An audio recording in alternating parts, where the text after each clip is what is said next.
Hi everyone, welcome to another episode of the InChain podcast. Today I have Peter with me. Peter currently works at Metacartel and 1KX, and today we are going to talk about how his journey has been with Metacartel, and he recently joined 1KX, and how he is looking at the space currently, exciting projects, and overall thesis that he has for investing in crypto currently. So, Peter, can you start off by actually how you started off with Metacartel, and what are some interesting or what's basically the thesis for Metacartel right now? Right. Jesus. Yes. Gotta sound smart, right? Yeah. But yeah, so I guess most people don't know the origin story of Metacartel. I've told it a few, here and there, and across different places. But you know, I'll start with why Metacartel in terms of the name, right? Meta.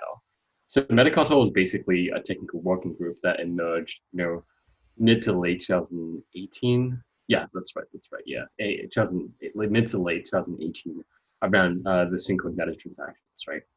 And for those who don't know, meta transactions are basically a transaction that the user conducts at, where the gas is, I guess, sponsored by a third party, right? This may be a DApp developer or like, their own, account, right? So this was really like Metaconsole was really just an open source working group trying to figure out firstly like how do you standardize like the execution of these meta transactions on the contract level, and like how do we actually build a decentralized relay network to decentralize the execution of these meta transactions, right? And that was really the genesis, right? We kind of like had a first meeting at ETH Berlin, the first ever ETH Berlin, right? Well, there's only been two, so but like the first one, and then I guess we created an online working group known as like the not Metacartel yet, but it was like just the Meta Transactions, Meta TX working group, right? Shortly after the ETH Berlin blockchain week, Berlin With a blockchain cool week. hat, right? With a cool hat logo. Not yet. Okay, so like the origin of that, like the dancing chili and like the the shaking maracas and the cool hat, right? Really came maybe a month after the working group formed. So this was like September, like 2018, and we were trying to work on these different technical problems, right? And I guess that in a couple of weeks we had like Eve San Francisco in October or like October that year, right? So we kind of we had online working groups, and then we decided to meet up again and like hack and stuff and solve these problems and discuss these problems, right? In San Francisco, like in early October, and during like the malaise and the degradation of like that, like of a hackathon, right? That we thought it would be funny to have like a funny logo for our working group, right? And by then, I think like online, we basically voted in our name, which is Metacartel, right? So like we didn't want to call ourselves like a research working group. So we were like, what's a fun name that like it's like cute and funny and like kind of a meme, and we had different ones, right? And like Metacartel was kind of voted to the top as the working group name. So, and I guess the idea of the name is just like we were working meta transactions. No one else will work in meta transactions. So technically, we were like the cartel for meta transactions. So, naturally put them together, and yeah, and I guess Maria Polo, funny story. We were hanging out with Drew Harding, another super early Metacartel member, and Frankie Aguilar. He's like illustrated Dapper, and now like with Spanchain, right? Like Maria Polo is basically just like directing him to draw a logo, like a dance of chili, and like I wanted to have like this tattoo, I wanted to have like a shaking maracas, I wanted to have this hat. And he, Frankie being the boss illustrator he really just like illustrated it out real quickly, like 10 seconds, right? And was like, this is what I have. And we were like, he's like, do you want to have it? It's like, fuck yes. And I guess the dancing chili meme was born pretty much out of like it was pretty random, but the group felt like it was a funny thing, and like why not? We're a research group, so might as well spice it up, right? Yeah, yeah. And how did it go from there? Like, I think you were talking about like what's the current state of building the decentralized relay infrastructure? I think Gas Station Network is Yeah. one such project, right? That was working on this.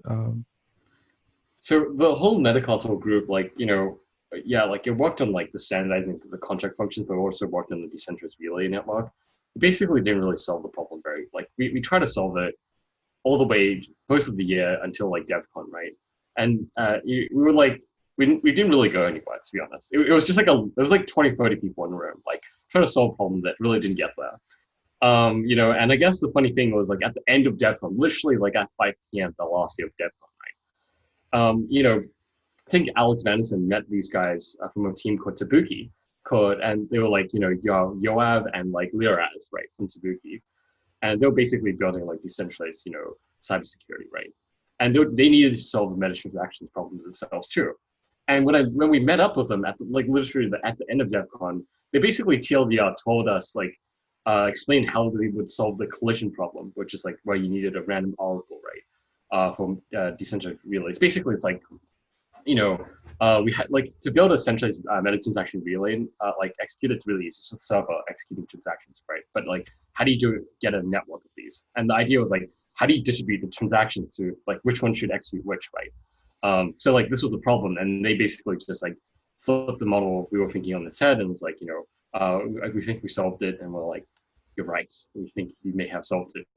And so the gas station network was kind of born out of like Tabuki joining the Metacartel and kind of like collaborating and figuring out what would work and like standardizing it with the rest of the community, right? The really great people, I think, and builders, just mainly because they really understood Web3, that it wasn't, it wasn't about building this stuff in like in isolation, but connecting with others and figuring out what would make sense for the entire ecosystem, right? So that was kind of like, we kind of, by the end of 2018, we solved most of the problems around meta transactions. And we didn't really have a problem to work on. Like until that point, we basically had like countless like, online working groups, offline working groups.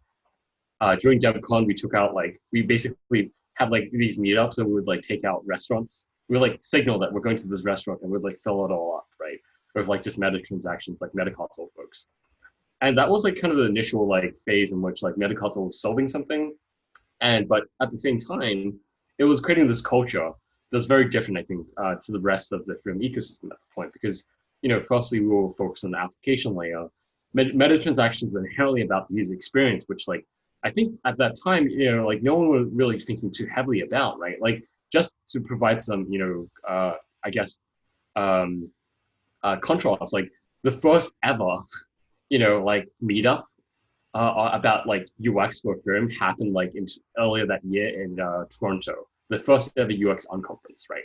And everyone got so excited about that because it's like, holy shit, we're thinking about user experience. And like, that Telegram group only formed like late to mid-April of 2018, right? Like, that was considerably pretty late.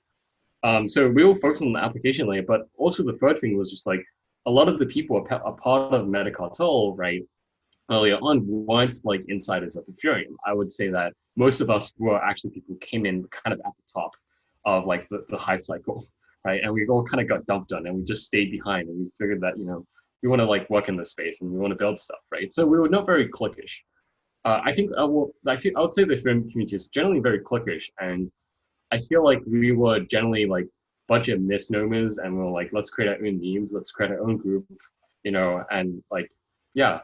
I think that was like kind of what seeded this group and made it, I guess, it's separate, kind of, it created its own identity versus just like being part of another working group within Ethereum, right? Understood. And right now, when say I go to Metacartel's website, I see Venture DAO, Metacartel DAO. There's a game. Obviously, you have your own podcasts as well. Sort of linked to it, I would say. How do you define what Metacartel is doing right now? Like, and there's so many interesting things that we can get into, right? Like, but maybe we can start off by like, what it is doing right now. So it used to be a technical working group, right? And I guess, in 2019, it was the next phase of what Metacartel was this community of different builders in the application layer, right? And we basically ended up building this grand DAO, right? That would just fund projects and, on the application layer, the experimenting with new use cases, right? So it was really a DAO. But in the latter stage of 2019, we started to almost like naturally distribute and decentralize into many different and spread out and branch out into many different projects, right? That's why you see like projects with like Meta in front of it, right? Like Metacartel Ventures or aka Venture DAO, Metafactory, Metagame, etc. Like, they're all kind of like they're all projects started by Metacartel community members, but you know, with a different niche and focus, right? So I would say that Metacartel is just a generalized community, um, with its own very specialized, and specific set of values, focused on building stuff on Ethereum, and then you look deeper into that into different nodes of this like group, right? I guess what ties Metacultural together is like we share similar values together in terms of like, we don't like to take ourselves too seriously. We like to move fast and build things. We like to experiment, right? This was like a very different energy. It felt like, compared to like the infrastructure first attitude in like 2018, right? And I think like it's much more. It's not as interesting as today, but we felt like we needed to push this like spirit of innovating, just building stuff for the sake of building and like and trying different things, right? And doing things for the lulls sometimes too, right? That I think that's a big part of Metacartel, and it's like embodied by the logo, right? It's just like you know we do stupid stuff, every now and then. Why? Because like why not, right? I think that's a big part of the community culture, and it's reflective of the different projects we've gone on to like just I guess build, right? So for say the Metacartel DAO, you have like already given you give small like grants, right? Like in terms of value, but the number I think is quite high, right? Like you have funded, given grants, and it's mostly about engaging with the projects. I assume that maybe connecting with other people who are working on something similar, or trying to get them traction and stuff. Yeah, I think so Metacartel DAO was formed, and like the idea was first conceived like in April, right?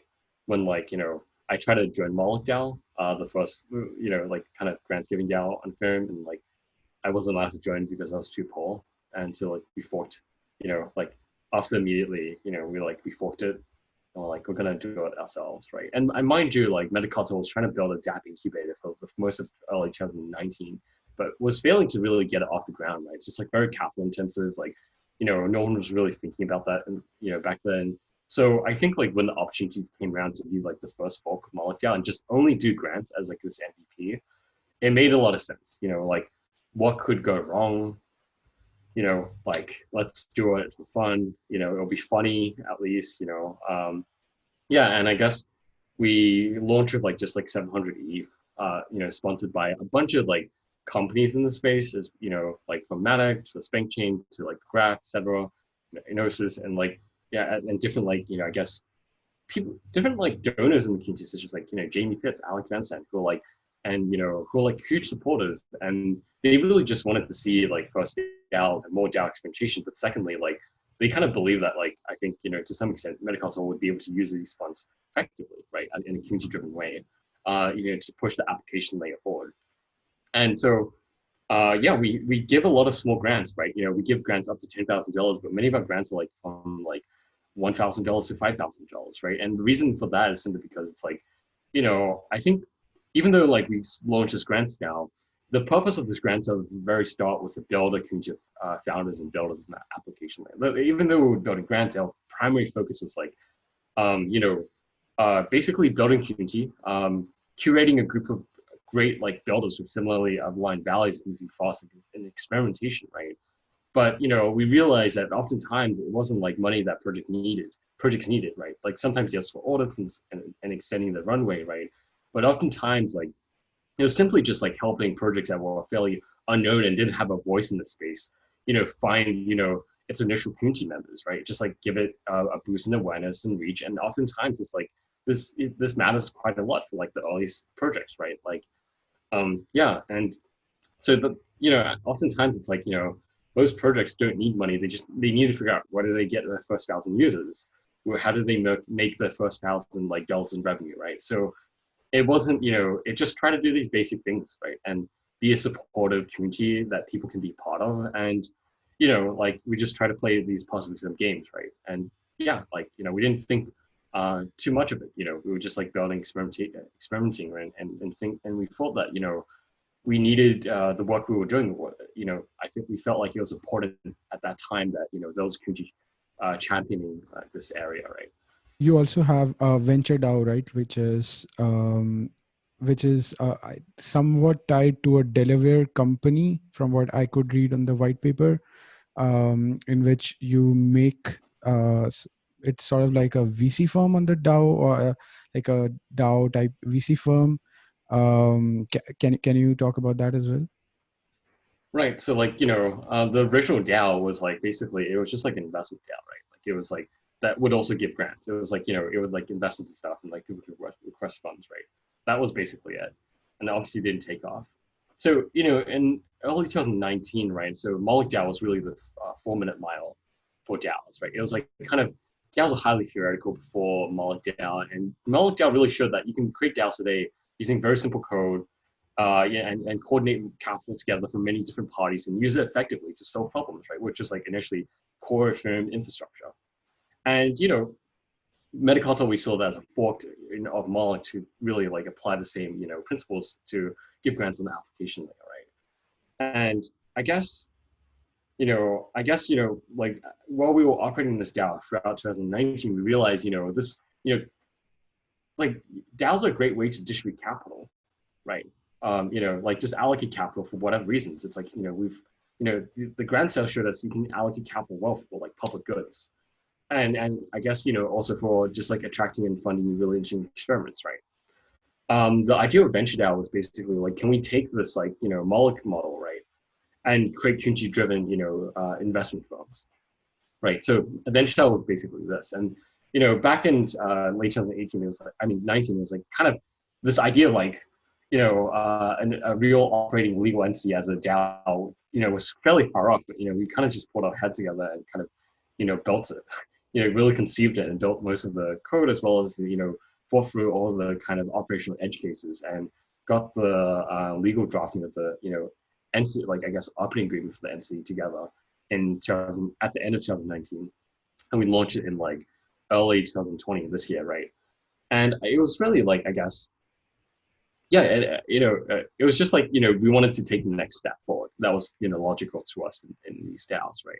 And yeah, it's a Delaware LLC, so you can basically from the outside, it's really just an LLC, right? It's no different to any other entity, but internally, I guess into the governance and the asset management, it's driven as a DAO where people have voting power and shares, etc.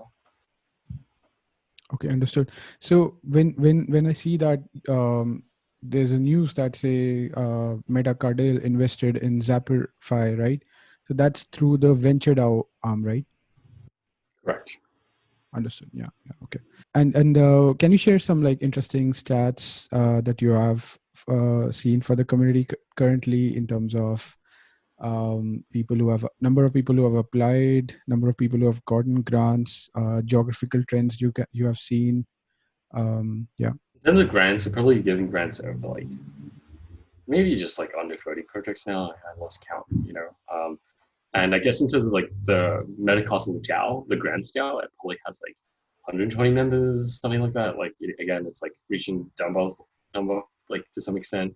And we have many different DAOs as well. And like personally for me, it's like, I've completely lost track of like the outer DAOs and who's involved in like, but the kind of like floating around, right? And then see people, all around.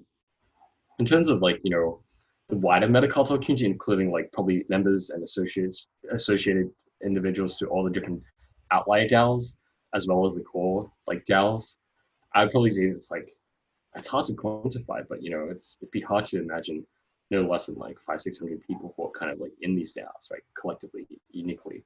And I think like that's a really interesting network that we're like, this network of people, like we're not aligned by like we're not tied together by hierarchy, right? We're really tied together by this idea of like a shared set of values and like these different like ringleaders who are all share like alignment with this like these key pieces of like manifesto, right? you know um that we kind of do have.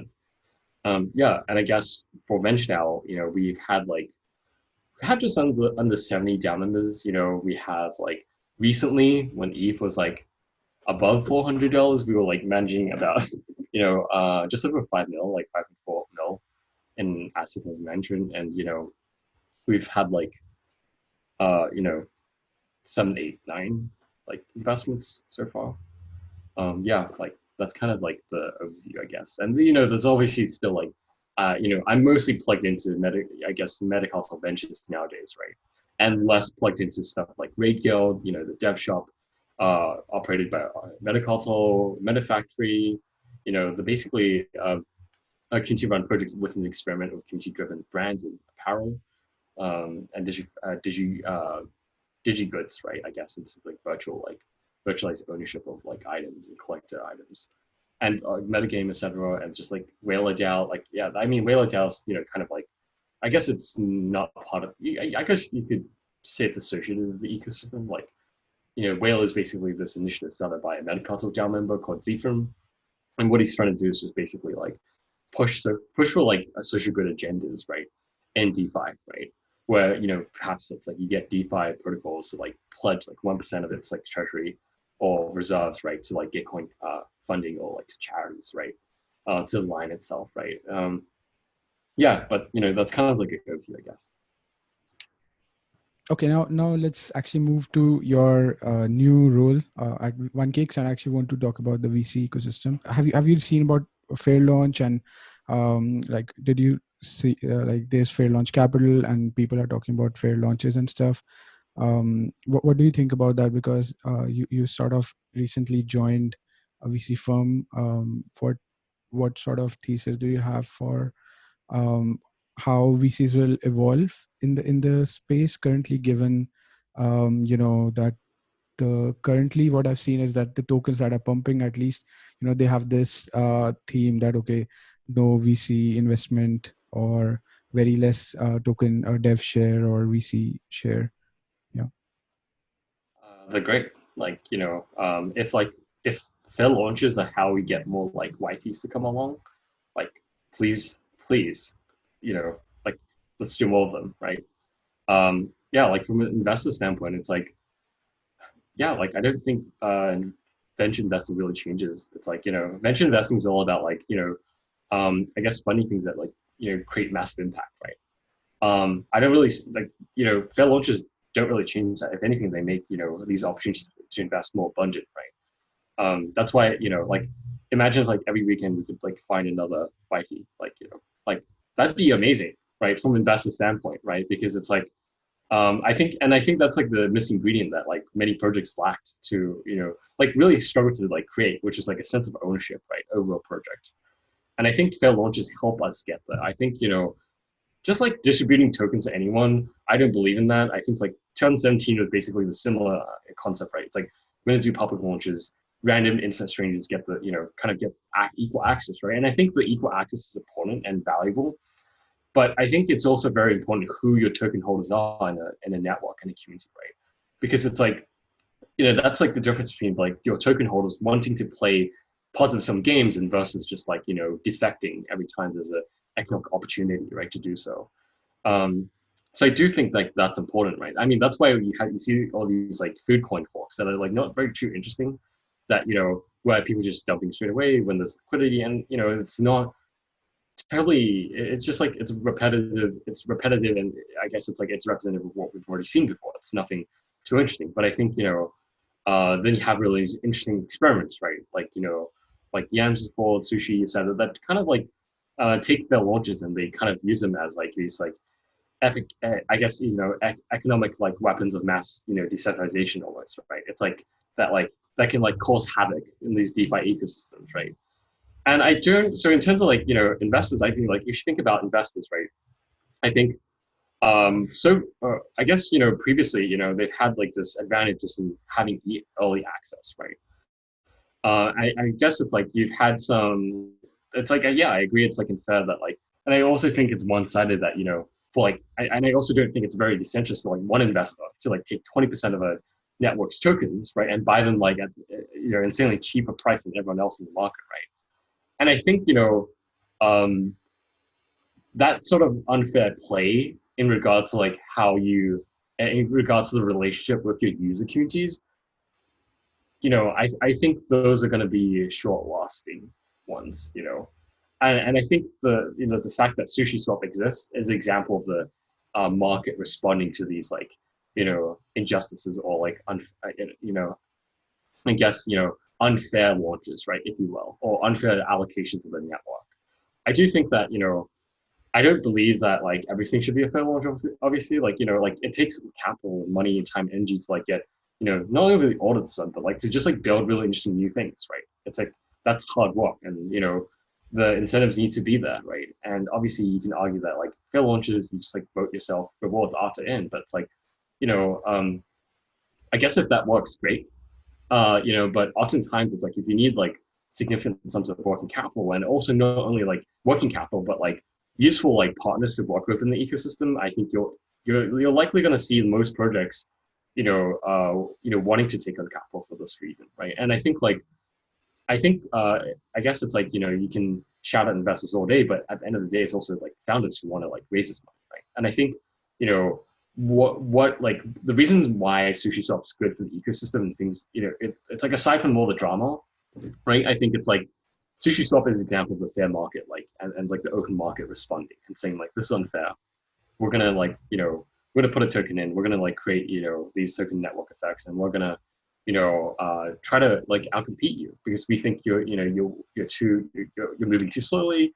We think you're not fairly distributing ownership to the community, and so we're just gonna do that for you, right? So I think that's interesting in that ways, and I think it will be pushing projects in space to become fairer. I think fairness is a spectrum. I don't think it's like black and white. I think that the days of investor of like a big Silicon Valley investor say like kind of taking like 20% of a project's network would no longer be the case. I think that's a negative anti-signal now, and I think we're going to see smaller funding rounds with like better distributions to like larger groups of people, and like I think I think that's pushing the industry to generally become much more distributed, and I guess decentralized to some extent, right? I think it's a good thing. In terms of say numbers, right? Like what percentage do you think what percentage range is fine for investors to have? And the difference between say VCs buying in crypto and in normal startups is that that here their liquidation is really fast. So for VCs, essentially, there is if the project succeeds even slightly, right, then they get back their money. I think very easily. Like that's what does happen with many of the projects. So yeah, given that keeping that in mind, like that the liquidity is instant, and mostly like when say VCs are investing in normal startups, the returns they are looking for are like either zero or 10x 50x or something. Like that's usually their thesis. So what sort of thesis do you think VCs should have in crypto as well? Like It doesn't change. So like yeah. just because there's liquidity early on, I don't think any investors like investing for like 2 to 3x's or 5x's. I think I don't think any venture investor in the space is doing that. Like I think like still it's still the same game of like you invest into really high impact projects that kind of give you outsized returns, right? Like, and I think like there's this like narrative like VC's dump. It's like I can't. Yeah, I would say that it's not entirely unfair. Like there's some investors, in the space that like do jump, right, and on the open market, right? But I think like there's a misnomer that like everyone in this market, is allocating capital, right? Whether you're a public or private investor, right? And I think how you sell also matters as well. Like whether it's like offloading your position OTC or just like completely dumping on the market, right? And I think at what levels, and to some extent, it's like most investors, are not investing like for quick flip, right? That's not how the economics of a fund works, right? So I think that's like a misnomer. Like if for example, it's like with fair launches, it's like investors might participate as well, but it's like the most of the investors who are, I think in my opinion, like I think it's like it's not a binary thing, right? What sort of trends are you seeing currently in VC in crypto? Like are investors now sort of thinking about these things and trying to given the sushi swap drama and now some other projects also, has that change already happened in terms of how the rounds are getting priced, and the terms of in terms of the percentage they are taking? I can definitely say that, it's on a lot of founders' minds right now, in terms of like, the threat of like forking as well as to investors. It's very well. I think like I'm very highly cognizant of it. Um, yeah, I think it's just pushing people to think more about like how do you like have fairer distributions, right? Okay, gotcha. Um, now let's talk about DeFi related stuff. Since you are investing right now, so you'd be most probably looking at DeFi, right? Like, or what other areas are you looking at in that you find interesting? Is it NFTs, DeFi, and stuff? Yeah, I think heavily looking into NFTs and like BenchDAO and 1K combined. I guess we've made investments into the NFT space. And so I think like there's interesting opportunities there just simply because I think there's a lot of value that's just like that at the moment doesn't have a lot of liquidity. And once you kind of like introduce tools for like enabling a more fluid liquidity of like NFT value, right, in the NFT space, I think like you can like I think this is really interesting like ecosystem that's yet to be like um, it's yet to I guess flourish to some extent. Like DeFi, I think DeFi only like the first piece of the puzzle for DeFi, right? It's like I would describe it like it's a Sudoku puzzle. You can't solve all of it, all these like you can't look at one corner and solve it all at once, right? You have to like solve a few empty boxes here, and then you unlock new boxes to solve, right, through deduction. And it's like it's composable and dependencies like kind of function like that in DeFi and crypto in general, right? So like DeFi, DAO was figured out, like like stable coins, like like can make a DAO work, and then lending markets existed, right? Like ETH was trying to like solve lending before stable coins, and like that didn't like really work too well, just ETH, right?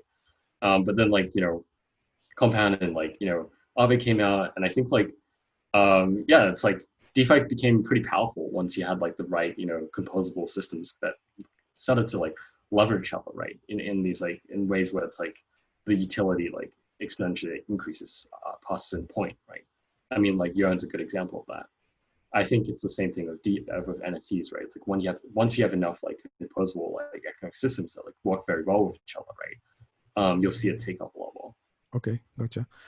So any predictions for DeFi in terms of yeah, locked value, or that you feel like where will we go from here? We already have, I think, currently 8 billion or so locked. Do you see that number increasing? Yeah, I mean, it's like I don't really think too much about like predictions of what will happen. I don't know, like I'm much more in the weeds in the ground. I'm trying to like figure out how I'm thinking about like kind of a lot about the operational like challenges of like running like community DAOs and ownerships. Like like most of my last year and a half to 2 years was just like coordinating DAOs. So I'm trying to figure out like you know mostly like investing in exploring projects and like based on like which like communities like and which founders and which builders are like able to build a real thriving community, right? Because right now it's like in this DeFi hype cycle, everything's still like going well, like numbers are going up and like it seems easy. And like it doesn't seem like you really like, you know, there's like DeFi projects with like forums which are like pretty empty, like into the like DAO like governance forums which are pretty empty. And, that's fine for now, but I think like when there's a downturn again, I think there's a real like question of like, oh, is there a real community of that, right? Just like 2017, I think, right? So nothing really like how do the behaviors really change, and it's kind of revert back towards like building real communities that like are able to I guess help operate a network, right, and participate in a meaningful way, right? So it's like yeah, you know, just giving out tokens is not enough to build a community. Like we've learned that.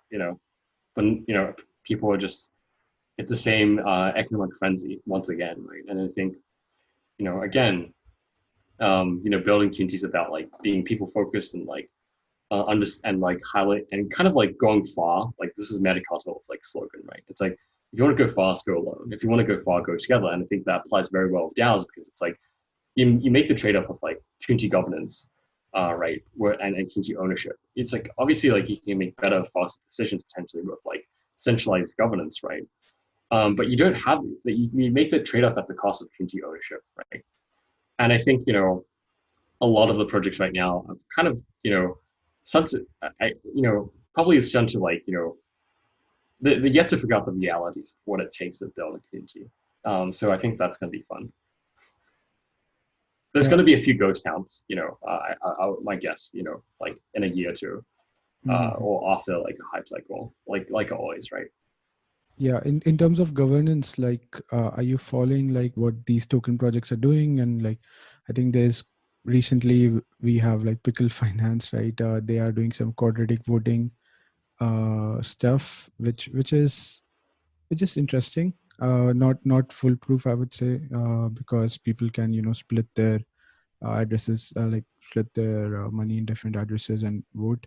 Um, but yeah, what have you seen some interesting things tried out in governance in DeFi currently? Yeah, the fun science projects, but I would say that there's not many like real communities. Like my definition of community is like people who like have a shared common value and like are here for more than just like a transactional reason, right? Most people in all these projects are just like there for transactional reasons. I think they're short lasting and they won't last or fade away over time. So I think that it's fun that I think it's great people experimenting, but it's nothing real. I would say Wi-Fi is definitely something interesting because it's like you have a real community organization that's forming right around Andre, and they're like operate. I think DX style is very interesting in a similar way as well. Um, sushi could become interesting, but regardless of the drama, right? But yeah, I think again, that's like, do people actually care about this beyond just like getting rich, right? Like, I think that's what, in many ways, you know, in a bear market, it's very easy. Like, it's easier to like filter through the noise, right? Because it's like people are there to like, people like online community, like crypto communities during like the last like 2 years were kind of awesome, I think, right? Because it's like, Yeah, you know, it's like the only reason you'd be there is just because you really cared, right? And I think right now it's like there's a ton of noise, and I think it's really hard to build trust and build long-lasting relationships when you have all these like when you have these like economic like reasons to defect and like be distracted, right, and float about, right. Yeah. understood. Um, Also, I wanted to talk about what sort of geographical trends are you seeing in terms of projects that are getting built? So, since I'm from India, I now have seen with Matic and a couple of other projects, they have sort of seeded the ecosystem. But yeah, overall, the innovation, I would say, majority is still happening in the West, right? Like, and the users are are in the East, I would say. Like, the Chinese and the Korean communities are quite big. And um but yeah, what sort of geographical trends have you seen in terms of projects that are coming, interesting projects and innovations technically that are happening in crypto? I'd still say I'm still pretty sheltered by the Western ecosystem, right? The US and European ecosystem. I've seen definitely a lot of founders who are ex-Matic in India, which are like, I think, pretty great.